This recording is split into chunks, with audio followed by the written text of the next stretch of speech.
I got so much motherfucking design on right now. Break it down, bring it back, make it clap. I got 3 old thoughts, new block, where that damn bitches on my line, and you know they come strapped. Assalamualaikum warahmatullahi wabarakatuh. Perkenalkan, nama saya Desi dari Fakultas Ekonomi dan Bisnis, Prodi Akuntansi di Universitas Pancasakti Bekasi dengan nomor NIM 29022500028. Di sini saya ingin menjelaskan tentang pengertian akuntansi menurut para ahli, lalu kegunaan akuntansi, dan juga siklus akuntansi. Tujuan saya membuat video ini adalah untuk memenuhi tugas ujian akhir semester mata kuliah pengantar akuntansi dengan dosen pengampu Ibu Merintan Birliana Simbolon, SEAK-CA-MAK.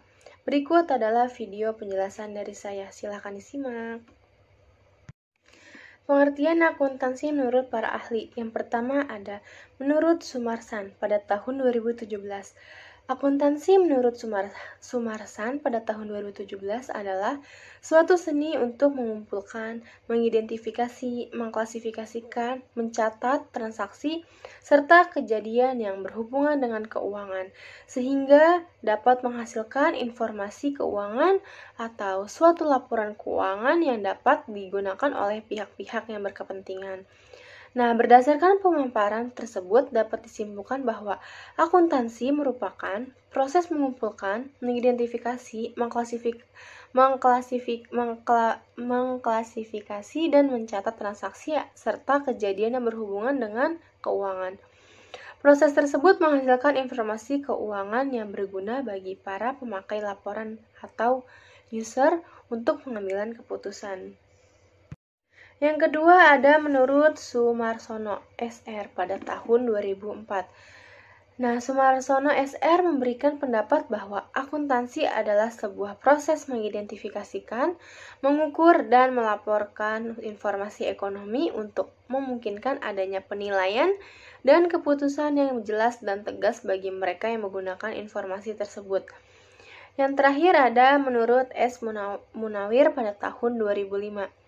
Nah, akuntansi adalah seni daripada pencatatan, penggolongan, dan peringkasan daripada peristiwa-peristiwa dan kejadian-kejadian yang setidak-tidaknya sebagian sifatnya keuangan dengan cara yang secepat-cepatnya dan petunjuk atau dinyatakan dengan uang dan penafsiran terhadap hal-hal yang timbul daripadanya. Di sini juga ada prinsip-prinsip dasar akuntansi yang diterapkan di Indonesia. Yang pertama itu ada prinsip entitas ekonomi atau bisa disebut juga ekonomi entity principle, yaitu prinsip yang pertama adalah entitas. Yang pertama adalah entitas ekonomi. Nah, apa itu entitas ekonomi? Entitas adalah badan yang digunakan untuk melaksanakan kegiatan usaha. Lalu, apa manfaat prinsip entitas ekonomi bagi akuntansi dari perusahaan? Jadi, entitas ekonomi adalah informasi ekonomi yang berasal dari perusahaan. Nah, perusahaan tersebut harus independen atau berdiri sendiri. Laporan keuangan tersebut tidak boleh digabung dengan keuangan pribadi agar mudah dikelola dengan baik. Nah, misalnya Pak Budi punya sebuah perusahaan dan ingin mengetahui cash flow atau laju keuangannya. Nah, oleh sebab itu diperlukan adanya laporan keuangan. Nah, laporan yang dibuat tidak boleh bercampur dengan keuangan pribadinya. Dengan demikian, apa manfaat prinsip entitas ekonomi bagi akuntansi, yaitu berguna untuk mendapatkan data penghasilan yang ada di perusahaan tersebut dapat diketahui dengan baik. Nah, yang kedua di sini ada prinsip biaya historis. Nah, prinsip selanjutnya adalah biaya historis yang dilakukan dengan menulis semua biaya yang dikeluarkan agar bisa mendapatkan barang. Artinya, prinsip ini menulis setiap pengeluaran untuk mendapatkan barang yang diinginkan. Lalu tidak hanya berlaku pada barang, tetapi juga pada jasa yang diperoleh dari biaya tersebut. Contohnya adalah ketika membeli modem atau router internet. Biaya yang dicatat tidak hanya dari harga modem tersebut, tetapi juga jasa pemasangan, wifi, biaya teknis, sampai biaya transportasi juga perlu dihitung. Yang ketiga ada prinsip kesinambungan usaha. Prinsip akuntansi ini menjelaskan bagaimana cara yang perlu dilakukan untuk membuat usaha selalu berjalan dan berkesinambungan. Nah, prinsip ini mengedepankan perusahaan agar bisa terus berjalan sehingga perlu melakukan berbagai cara yang baik. Namun, usaha tersebut bisa dihentikan jika ada hal khusus yang membuatnya berhenti. Yang keempat ada prinsip pengungkapan penuh atau bisa disebut juga dengan full disclosure. Nah, telah diketahui bahwa setiap perusahaan atau organisasi harus membuat laporan keuangan. Hal ini menjadi penting karena pencatatan tersebut akan membantu orang yang menganalisis perkembangan keuangan sampai dengan transparansi yang jelas. Dengan demikian, penyajian informasi tersebut akan lebih dinilai dengan objektif sepenuhnya. Jika mengacu pada prinsip ini, informasi keuangan yang diberikan harus detail dan terperinci sehingga akuntan bisa mengambil kebijakan dari laporan yang ada. Nah, sebaliknya, sebaiknya laporan tidak lengkap, riskan untuk membuat salah paham, sehingga langkah yang akan diambil ke depannya bisa salah. Laporan keuangan yang ambigu akan mengundang banyak pertanyaan yang harus dicarikan jawabannya sehingga ini akan memakan waktu banyak. Yang kelima ada prinsip pengakuan pendapatan. Dalam prinsip akuntansi pengakuan pendapatan, diketahui bahwa pendapatan adalah hasil penjualan barang atau jasa. Nah, pendapatan ini yang akan mendapatkan harta. Aliran harta tersebut harus selalu dihitung setiap jangka waktu tertentu. Prinsip pengakuan pendapatan membuat kita harus mengakui uang yang masuk tersebut sebagai penghasilan atau pendapatan. Misalnya, selama 1 bulan Anda berhasil menjual baju sampai memperoleh 4 juta. Nah, uang tersebut harus diakui sebagai hasil dari pendapatan. Yang keenam, ada prinsip mempertemukan atau bisa disebut juga dengan matching principle. Prinsip dasar akuntansi lainnya adalah matching principle. Dalam prinsip ini harus ada perbandingan dari pendapatan tersebut dengan biaya pengeluarannya. Prinsip mempertemukan wajib diterapkan di perusahaan karena bisa mengetahui untung ruginya. Setelah dibandingkan, Anda bisa mendapatkan hasil pendapatan yang diperoleh dari perusahaan. Jika pendapatan tersebut lebih besar dibandingkan pengeluaran, maka disebut untung. Sebaliknya, jika malah kecil dibandingkan pengeluaran, maka disebut rugi. Yang ketujuh ada prinsip periode akuntansi. Prinsip akuntansi ini berkaitan dengan waktu. Setiap laporan keuangan yang dibuat harus ditulis dengan terstruktur dalam jangka waktu tertentu. Misalnya, membuat laporan keuangan 1 bulan sekali. Nah, 3 bulan sekali sampai dengan 1 tahun. Adanya jangka waktu tersebut memudahkan pelaporan keuangan diketahui secara jelas sesuai dengan waktunya. Akan lebih baik jika jangka waktunya tidak terlalu lama agar bisa menganalisis secara berkala. Pembuat laporan ini nantinya harus menjelaskan keuangan dari kurun waktu yang ditentukan. Bisa juga dengan menampilkan grafik keuangan. Jadi, setiap jangka waktu tersebut akan didapatkan hasil tren keuangan apakah semakin naik atau semakin turun. Nah, pembuatan laporan dilakukan selama sekitar 30 hari, misalnya 1 Januari ke 1 Februari. Jadi, waktunya itu adalah kurang lebih 1 bulan. Yang kedelapan ada prinsip konsistensi.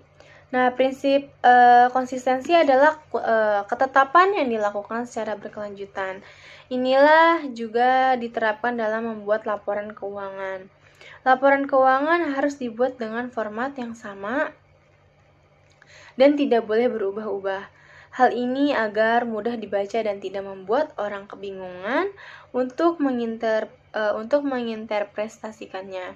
Metode yang digunakan untuk menjalankan prinsip akuntansi harus sama dan dijadikan sebagai standar kebijakan perusahaan.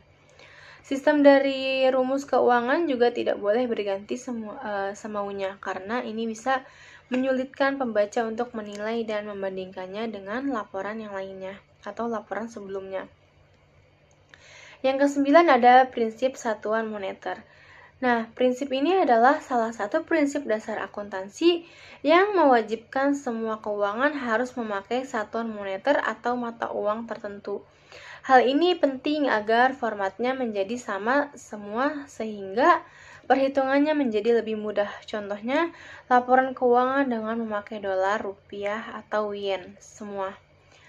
Yang ke-10 atau yang terakhir yaitu prinsip materialitas, yaitu laporan keuangan yang dibuat adalah pencatatan yang bernilai dan ini harus diakui. Setiap pencatatan keuangan tersebut tidak terlepas dari nominal dan material. Jadi, setiap informasi yang diberikan dapat mempengaruhi keputusan tentang bagaimana cara menjaga nilai tersebut. Di sini juga ada kegunaan dari akuntansi. Yang pertama ada untuk mengetahui kinerja usaha. Akuntansi dapat dilihat sebagai tolak ukur kemajuan perusahaan. Dengan kata lain, kinerja usaha dapat dianalisa berdasarkan akuntansi dan pencatatan laporan keuangan perusahaan. Nah, suatu perusahaan dapat dikategorikan sebagai perusahaan yang baik melalui proses akuntansi yang disusun dengan baik, rapi, benar, dan sesuai dengan bukti-bukti transaksi yang ada. Yang kedua, sebagai alat pengontrol dan pengendali keuangan. Dalam perkembangan usaha, akuntansi juga berperan sebagai alat pengontrol dan pengendali keuangan. Manfaat akuntansi dalam memberikan informasi pengelolaan dana seperti laba yang dihasilkan dan kerugian yang diderita oleh perusahaan secara tidak langsung berfungsi sebagai alat pengendali keuangan perusahaan. Yang ketiga ada untuk mengetahui posisi keuangan perusahaan. Nah, menempati posisi manajerial berarti mengharuskan Anda untuk bertindak cepat dan tanggap dalam mengambil keputusan yang tepat guna mencapai tujuan perusahaan. Dalam proses pengambilan keputusan, Anda harus mempertimbangkan berbagai hal. Salah satunya adalah keadaan keuangan perusahaan. Yang keempat ada untuk mengetahui besaran laba bersih. Kegunaan dari akuntansi dalam dunia usaha lainnya ialah membantu pengusaha untuk mengetahui seberapa banyak laba bersih yang diterima perusahaan di suatu periode. Informasi mengenai besaran laba bersih ini akan sangat berguna dalam menggait investor dan melakukan pembayaran pajak pajak badan usaha. Yang kelima ada bantu membuat alokasi anggaran yang tepat. Yang keenam ada sebagai dasar pembayaran pajak. Di sini juga ada manfaat akuntansi bagi perusahaan. Yang pertama ada mendapatkan informasi keuangan perusahaan. Yang kedua, pertanggungjawaban manajemen kepada pemilik. Yang ketiga, untuk mengetahui perkembangan perusahaan. Yang keempat, dasar pengambilan keputusan. Yang kelima, mengelola keuangan dengan lebih efektif. Yang keenam, mendapatkan pemahaman tentang peristiwa terkini. Yang ketujuh, memberikan kontribusi yang lebih berarti di perusahaan. Yang kedelapan, membantu sukses berwirausaha.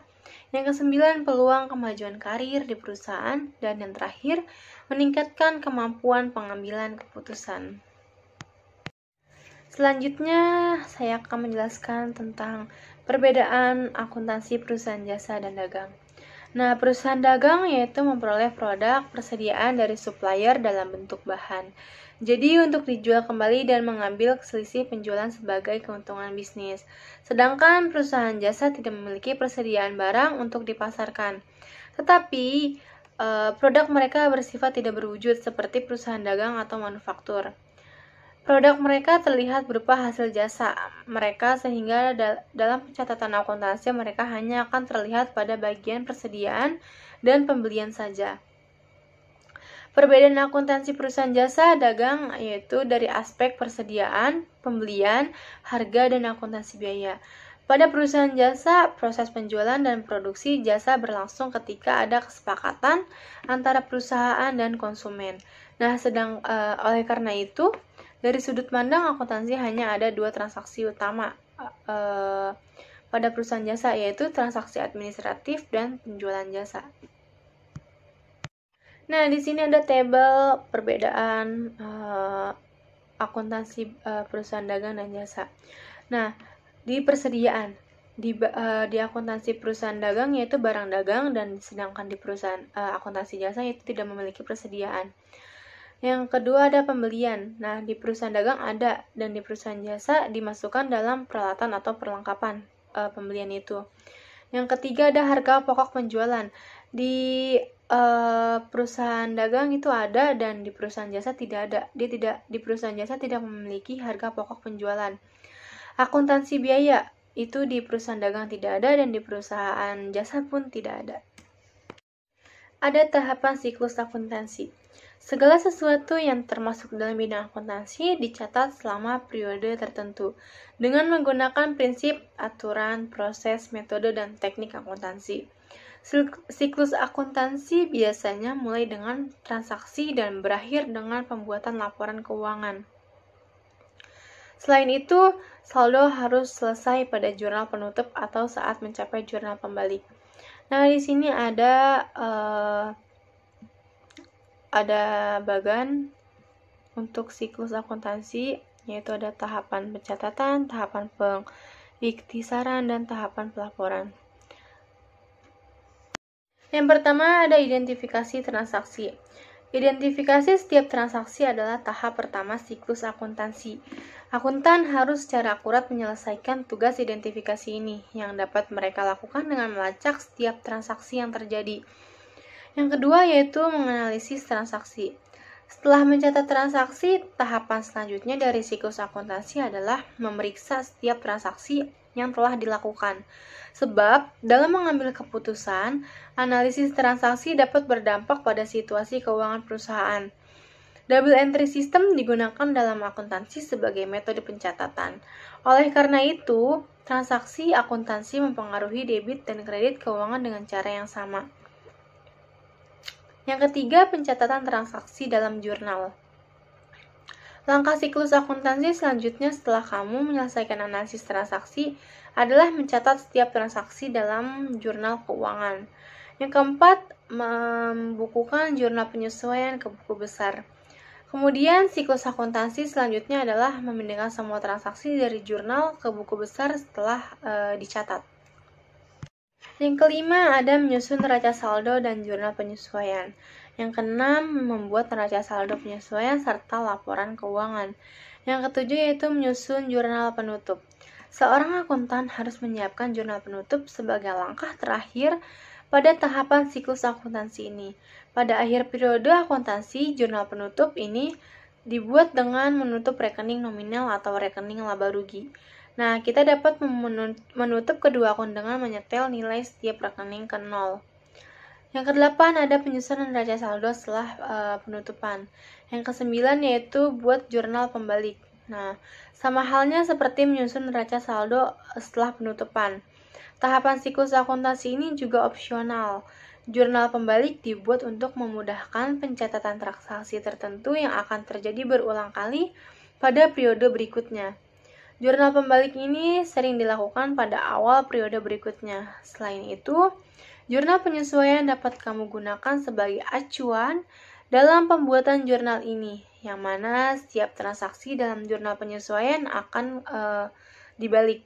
Lalu dalam jurnal pembalik, transaksi yang awalnya kredit dan tercatat dalam jurnal penyesuaian akan berubah menjadi di debit. Ya, sebelumnya di sini saya ingin menjelaskan tentang perusahaan dagang Sinektur. Di sini saya akan menyusun laporan keuangan. Saya membuat ini yaitu untuk memenuhi tugas ujian akhir semester. Ya, di sini ada nama-nama akun dan nominal-nominalnya. Laporan keuangan yang disusun yaitu yang pertama adalah laporan laba rugi atau income statement, yang kedua ada laporan perubahan modal atau capital movement report, dan yang ketiga ada laporan laba rugi. Nah, setelah itu kita lanjut langsung membuat ininya. Yang pertama yaitu laporan laba rugi atau income statement. Terlebih dahulu kita tulis dulu perusahaannya, yaitu perusahaan dagang Signature. Lalu nanti di bawahnya kita tulis, yaitu judulnya adalah income statement. Setelah itu kita tulis periodenya, yaitu ada periode 31 Desember 2022.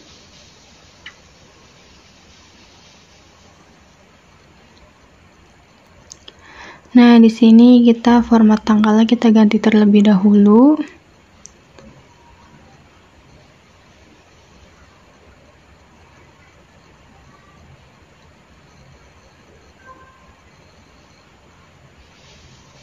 Setelah kita ganti, lalu kita ke Merge Center supaya dia menjadi satu kotak-kotaknya agar terlihat lebih rapi.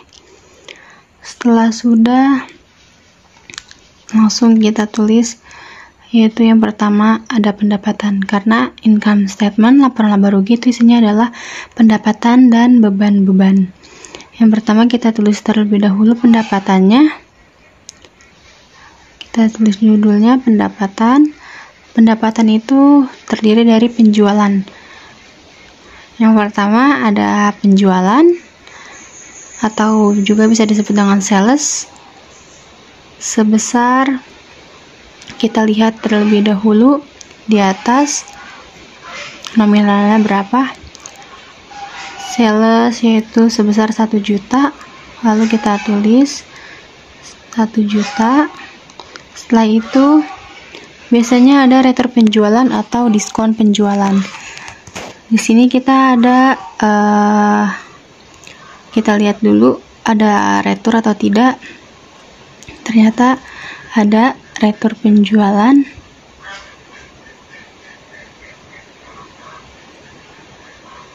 Retur dan potongan penjualan itu sebesar 52.500. Lalu kita salin, kita tulis dulu retur penjualan,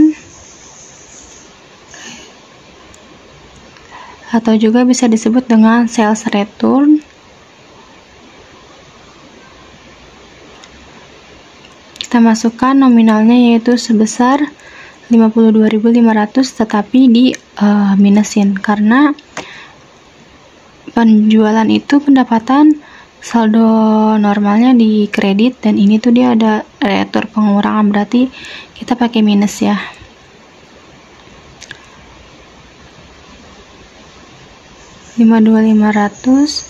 Terus selanjutnya itu ada diskon penjualan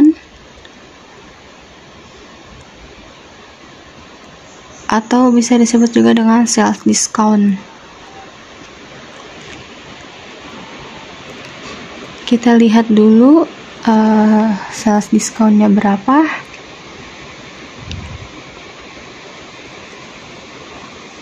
Sales diskonnya itu adalah Rp3.180. Lalu kita ketik pakai minus Rp3.180. Setelah itu kita jumlahin pendapatannya, yaitu net sales. Kita kasih rata kanan, lalu kita jumlahin sama dengan sum, buka kurung, kita blok dari C60 sampai C62, langsung kelihatan hasilnya yaitu sebesar 944.320. Di sini kita mau mengubah bentuk minusnya dulu supaya menjadi dalam kurung.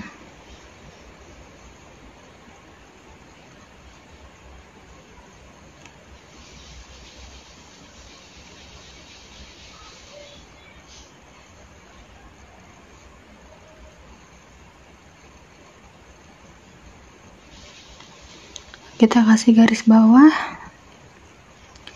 Nah, setelah net salesnya sudah, kita mencari HPP dulu atau cost of goods sold.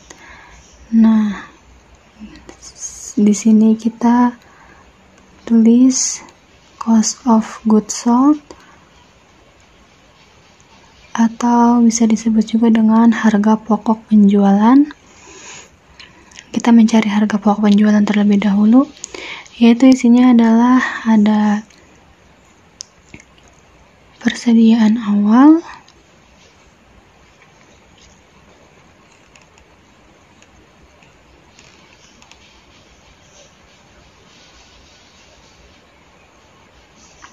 kita tulis dulu persediaan awal. Kita lihat persediaan awal berapa. Persediaan.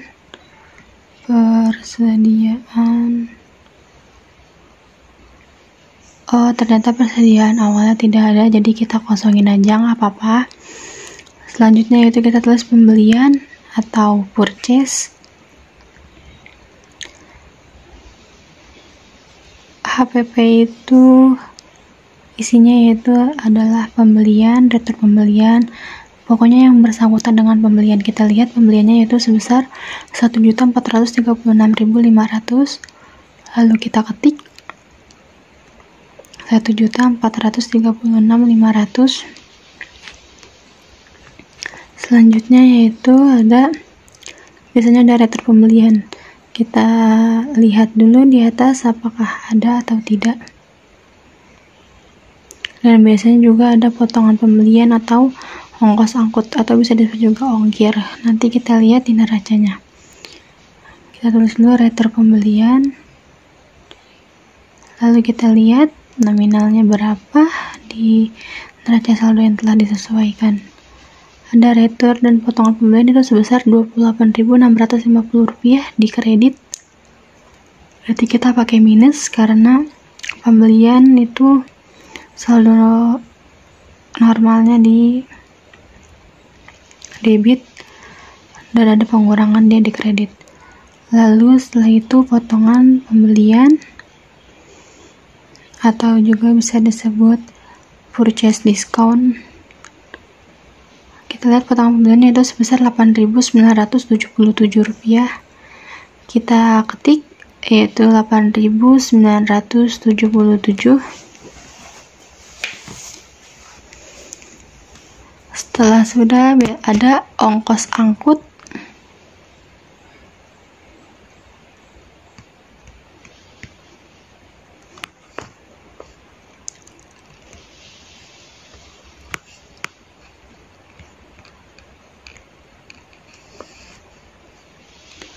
Ongkos angkutnya kita lihat terlebih dahulu.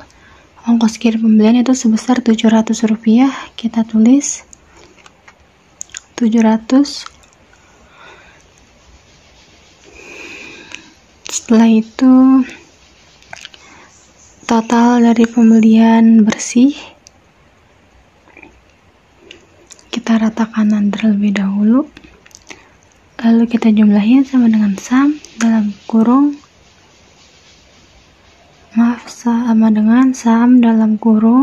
kita blok dari C68 sampai dengan C71. Hasilnya adalah 1.399.573. Itu hasil dari pembelian bersih. Kita kasih garis bawah dulu, lalu yang minusnya kita ubah biar menjadi dalam kurung.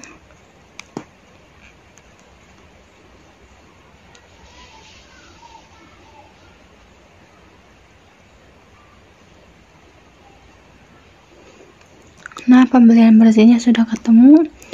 Lalu selanjutnya adalah ini adalah adanya persediaan tersedia yang untuk dijual. Oh, maaf, salah.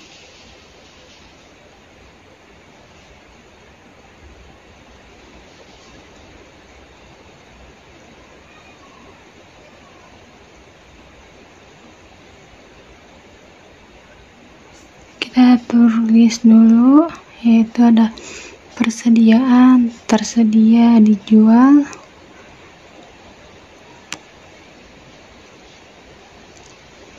sebesar 1.399.573, yaitu hasil dari yang pembelian terbersih itu.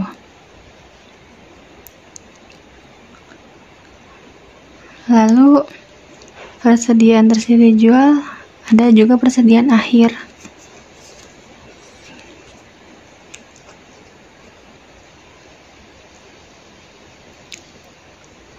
Nah, persediaan akhir kita yaitu sebesar 632.736.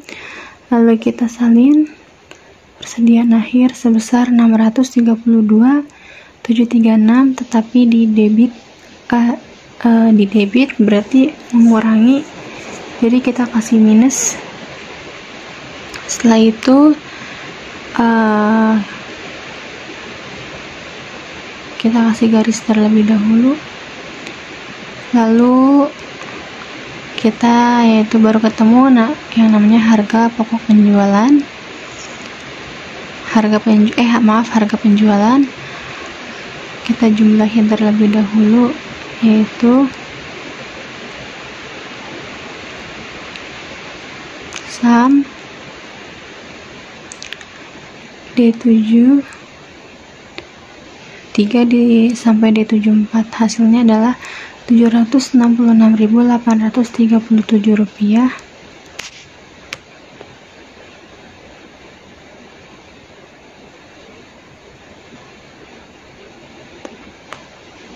Setelah itu kita tulis harga pokok penjualan.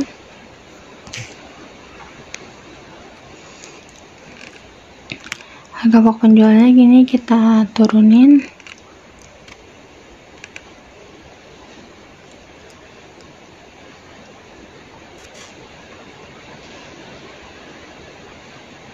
Tetapi kita minus.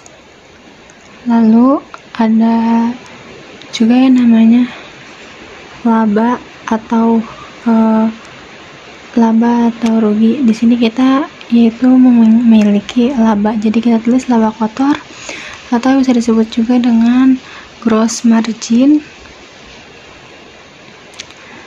Nah, labanya itu adalah dari hasil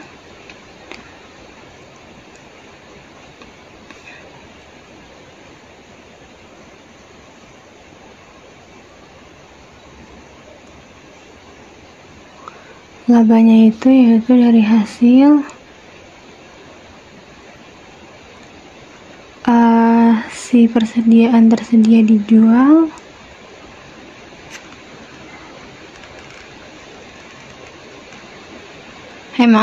labanya itu yaitu dari net sales, dari pendapatan dikurang dengan net sales dikurang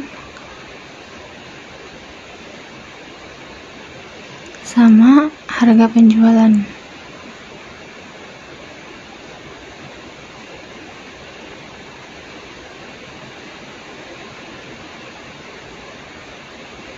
Maka hasilnya adalah 177.483. Oh maaf, tadi itu net sales dikurang sama harga pokok penjualan. Nah, jadi labanya kita memiliki laba sebesar 177.483. Di sini bisa kita ubah dulu ke dalam kurung.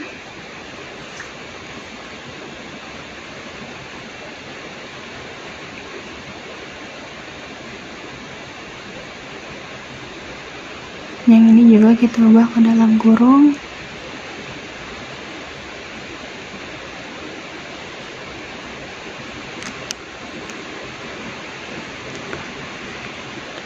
Nah, setelah itu kita memasuki biaya-biaya, karena laporan laba rugi itu kan isinya pendapatan dan beban-beban atau biaya-biaya.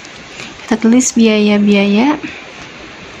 Biaya-biaya bisa terdiri dari biaya gaji, biaya iklan, dan lain-lain. Kita lihat di atas ada biaya apa saja. Nah, di sini ada beban gaji, beban iklan, beban perlengkapan. Nah, di sini kita juga ada ongkos kirim penjualan, itu kita masuk ke biaya pengiriman, yaitu sebesar 3.000. Kita tulis dulu biaya kirim atau bisa disebut juga dengan ongkir, yaitu sebesar 3.000.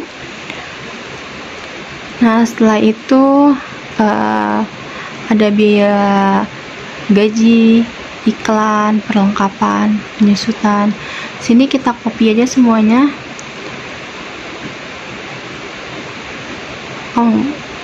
Kita harus dulu biaya gaji, yaitu sebesar 11.000.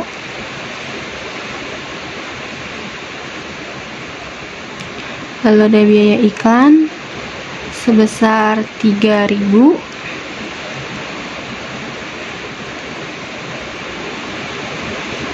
Nah, kita lihat lagi ke atas. Di sini ada biaya perlengkapan, biaya penyusutan gedung. Nah, biaya penyusutan gedung ini ada 3, jadi kita gabung saja semuanya. Penyusutan gedung, penyusutan peralatan toko, dan peralatan kantor. Kita jumlahin itu sebesar 11.000.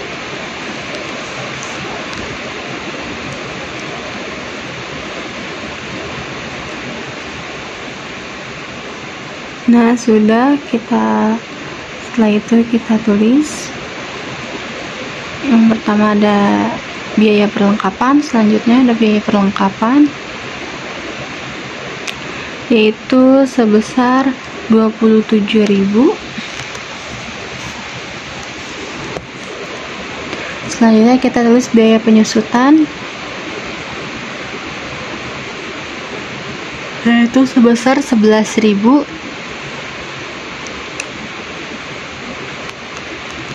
Selanjutnya itu ada biaya sewa dan biaya asuransi sebesar 9.200 dan 750. Kita tulis biaya sewa sebesar 9.200, lalu ada biaya asuransi sebesar 750 rupiah.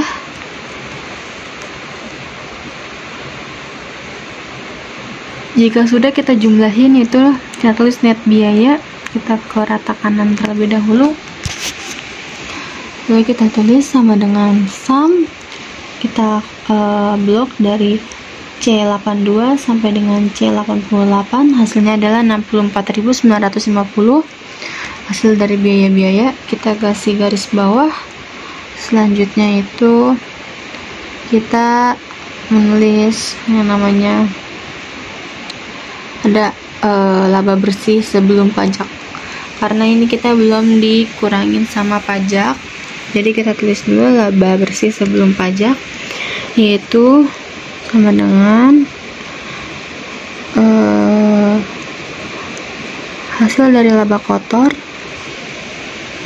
dikurangi dengan net biaya, hasilnya adalah 112.533. Nah, jadi kita sudah selesai untuk di laporan income statement-nya. Kita kasih warna terlebih dahulu biar tidak bingung. Jadi hasil laba bersih 112 itu dari si laba kotor dikurang dengan ini biaya-biaya.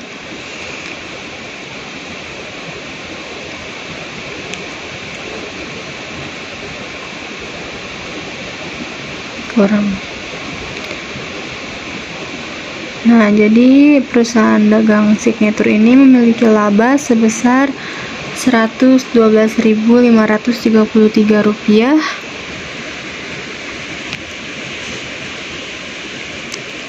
Nih, di sini kita lihat ada PD Signature income statement.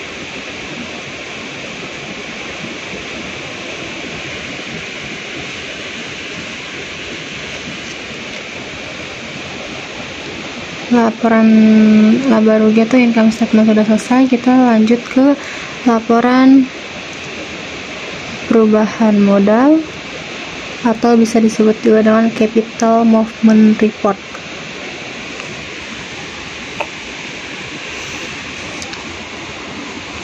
Kita tulis terlebih dahulu, yaitu perusahaan dagang Signature. Di bawahnya ada laporan perubahan modal, atau bahasa akuntansinya itu adalah capital movement report.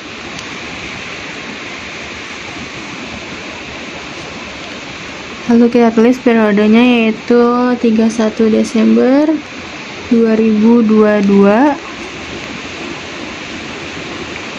maaf 2020 ya, 2020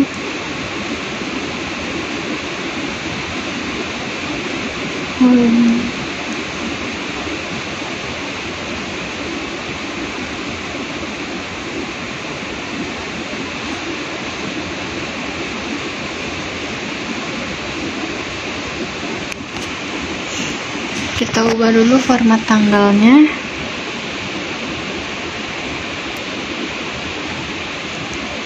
Setelah itu kita merge and center terlebih dahulu supaya terlihat rapi.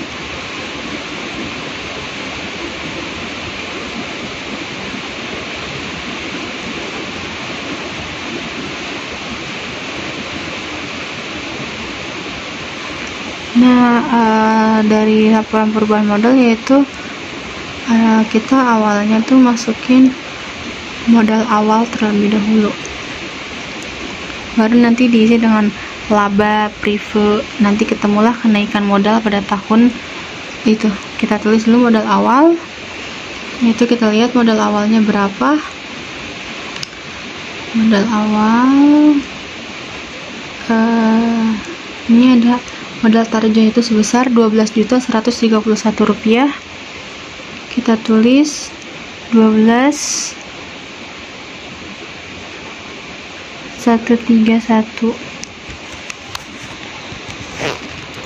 Setelah itu kita menulis labanya, laba bersih pada tahun 2022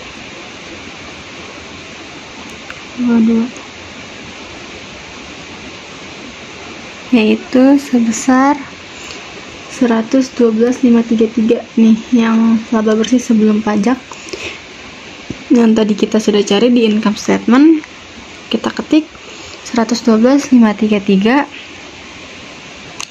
lalu ada preve. Nah, prevenya kita lihat terlebih dahulu di neraca. Setelah disesuaikan ada berapa? Preve itu ada 5.000 preve tarjo. Preve itu mengurangi modal, jadi kita nulisnya pakai minus ya, minus 5.000. Lalu setelah itu ketemulah kita yaitu kenaikan modal tahun 2022. Kita jumlahin sama dengan sum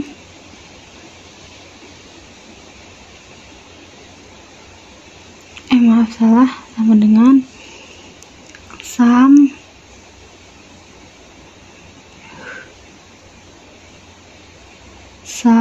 buka kurung C 101 sampai 102.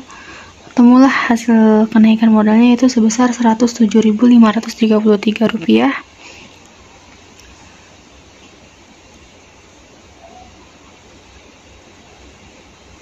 Lalu kita kasih garis bawah.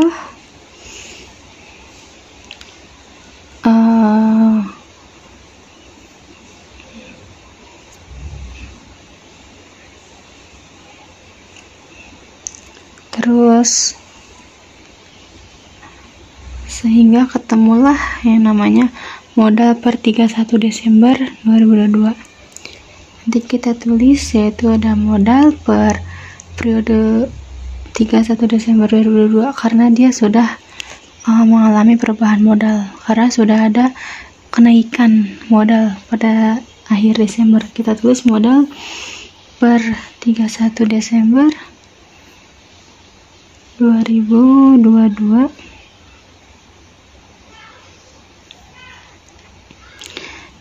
itu sama dengan hasil dari modal awal ditambah dengan kenaikan modal pada tahun 2022. Hasilnya adalah Rp12.238.533.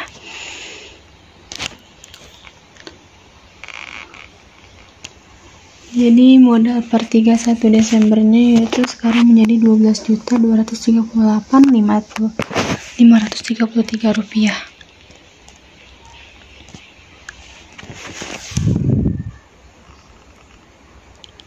Setelah itu yang terakhir adalah kita akan membuat yang namanya balance sheet atau neraca.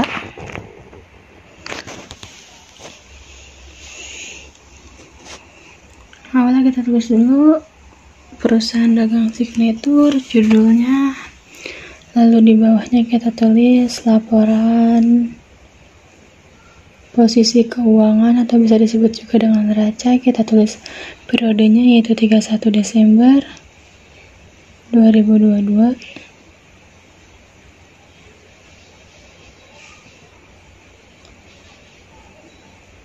Kita merge terlebih dahulu supaya terlihat rapi.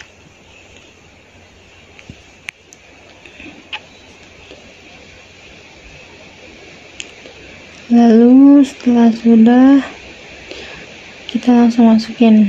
Nah, di neraca ini isinya adalah harta, utang, dan modal. Nah, harta sama dengan utang tambah modal. Jadi nanti hasil harta sama dengan hasilnya sama dengan utang ditambah modal.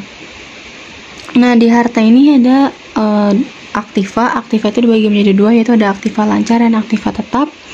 Kita tulis dulu aktiva. Selanjutnya kita tulis ada aktiva lancar. Nah, di aktiva lancar itu isinya ada kas, piutang, persediaan, dan sebagainya. Nanti kita lihat di atas ada nominalnya berapa saja dan apa aja yang harus dimasukin ke aktiva lancar.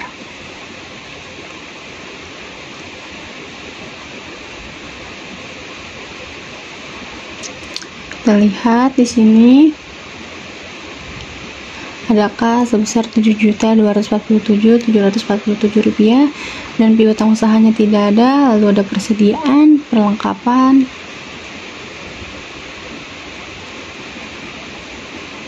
asuransi dibayar di muka, dan masih banyak lagi. Di sini langsung kita copy aja dari kas sampai iklan dibayar di muka, karena itu masih termasuk harta lancar semua, aktif atau aktiva lancar. Lalu kita copy.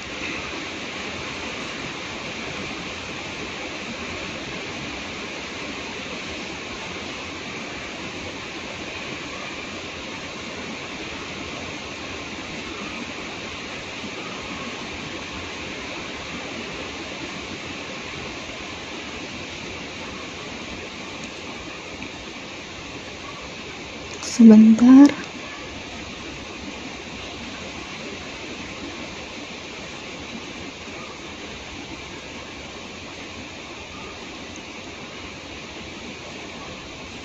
Kita nonaktifin dulu kolomnya. Nah, sini aktiva lancar sudah. Lalu setelah itu nanti kita totalin total aktiva lancarnya ada berapa. Kita tulis total aktiva lancar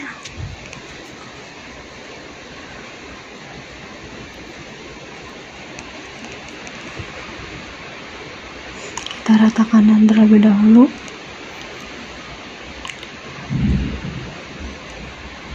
Kita jumlahin, yaitu sama dengan sum. Kita blok dari C118 sampai dengan C124. Maka hasilnya adalah Rp8.004.533 total dari aktiva lancar. Nah, selanjutnya ketika aktiva lancar sudah, kita ke aktiva tetap.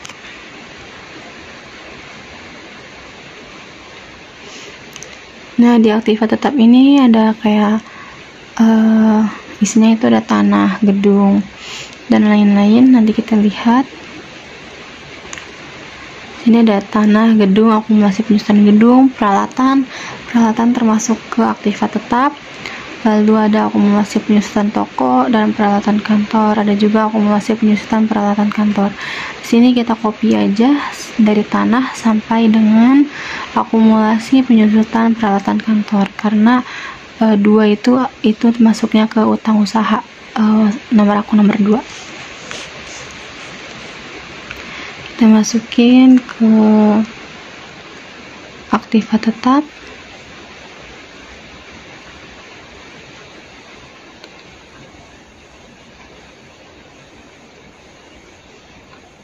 Jika sudah, nah di sini kan ada Akumulasi penyusutan gedung itu sebesar 5.000. Di kredit kiri kita pindah, kita sejajarin aja, tapi kita pakai minus biar nanti dia bisa mengurangi. Kita hapus. Lalu kita tulis total aktiva tetapnya.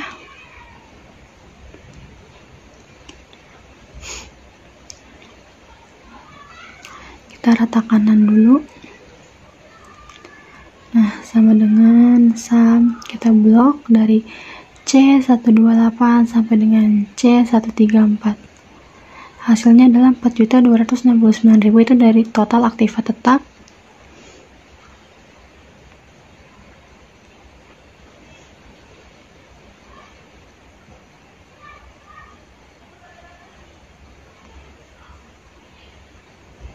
Selanjutnya itu ada utang. Utang biasanya terdiri dari utang usaha atau utang gaji. Lihat di sini biasanya ada utang usaha. Utang usahanya kita lihat ada berapa. Utang usaha itu sebesar 35.000 dan utang gajinya itu kosong. Jadi yang kita tulis adalah utang usahanya saja. Utang usaha sebesar Rp35.000.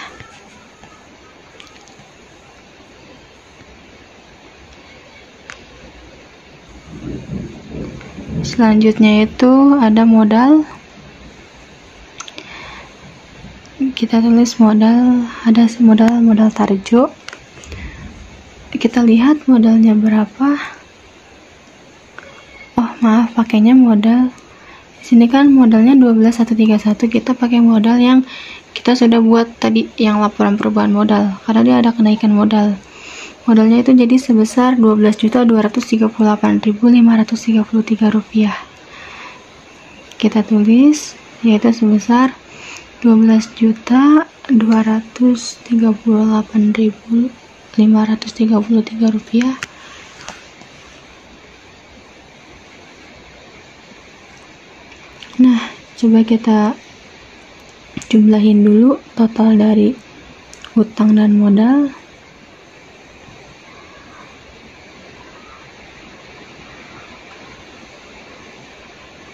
Total utang dan modal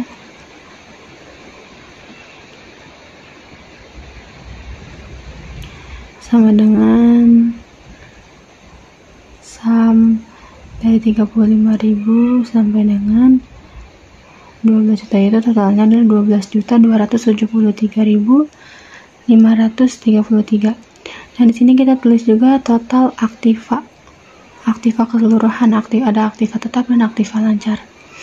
Total aktiva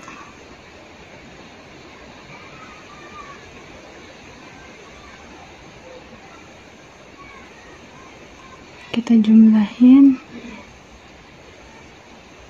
sama dengan sum, kita blok dari D125 sampai dengan D134, hasilnya ada 12.273.533. Nah, di sini adalah kita sama mempunyai saldo yang balance, karena neraca itu yaitu utang harta sama dengan utang tambah modal. Nah, di sini hartanya 12.273.533 dan di sini utang tambah modalnya juga 273.533. Jadi di sini kita balance. Kita bold dulu biar tebal. Jadi dia sama, hasil dari harta sama dengan utang tambah modal itu nominalnya sama, balance.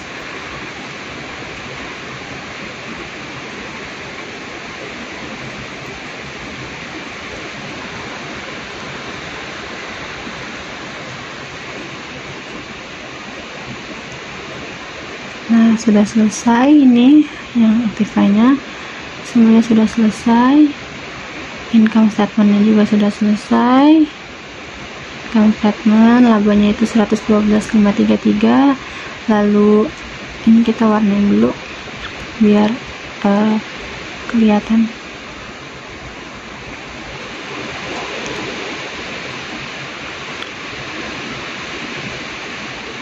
Ini juga sama, kita warnain terlebih dahulu.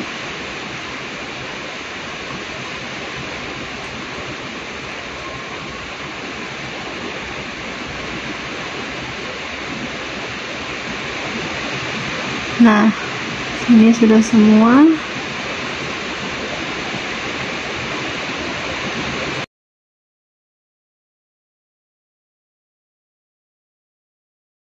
Sekian, itu saja penjelasan dari saya. Kurang lebihnya mohon maaf. Terima kasih sudah menyimak video saya. Wassalamualaikum warahmatullahi wabarakatuh.